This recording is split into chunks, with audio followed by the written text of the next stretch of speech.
নারীর স্বাধীনতার নামে, প্রগতির নামে, আধুনিকতার নামে, নারীর উন্নয়নের নামে নারীকে বুঝাইছে বেডইতের লগে এক লগে হাঁটতে পারলে, চলতে পারলে এটা তোমার স্বাধীনতা। ইসলাম তোমারে ঠকাইছে। না না, আল্লাহর কসম না। কর্ম যদি বন্টন করে, কাজ যদি ভাগ করে দেয়, এটা জুলুম নয়, এটা ইনসাফ। একটি অফিসের মধ্যে মনে করেন 12 জন লোক রাখছে কোম্পানি। লোক রাইকা বলছে আমাদের অফিসে একজন ম্যানেজার দরকার, একজন হিসাব রক্ষক দরকার, একজন দারোয়ান দরকার, একজন ঝাড়ুটারু দেউইনা লোক দরকার, হ্যাঁ, আবার 2 জন কর্মকর্তা দরকার। এমনি এমনি আমরা 12 জন লোক দরকার। আপনাদের 12 জন লোক নিয়োগ দিলাম।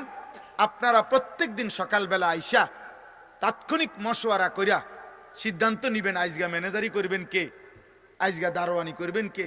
নিজেরা মিল কইরা ডেইলি আপনারা একজনে ম্যানেজারি করবেন শনিবার, আরেকজন রবিবারে ঝাড়ু দিবেন, হ্যাঁ, আবার রবিবারে সোমবারে যিনি ঝাড়ু দিছেন সোমবারে আমনে ম্যানেজার। আপনারাই তো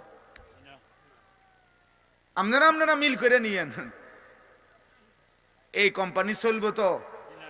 লাল বাতি জ্বলতে বেশিক্ষণ লাগবে না তো? তো তাইলে তো এখানে কি কোনো কর্ম বন্টন করতে হবে? এই 12 জনের মধ্যে কাজ ভাগ করে দিতে হবে না? কথা বলে না কেন? এই অফিসের কাজ ভাগ করতে হবে না? ম্যানেজার কে, দারোয়ান কে, হ্যাঁ, ঝাড়ুদার কে, হিসাব রক্ষক কে, বাবুর্চি কে, এটা ভাগ করতে হবে না? এটা ভাগ করা জুলুম? এটা ভাগ করা বেইনসাফি?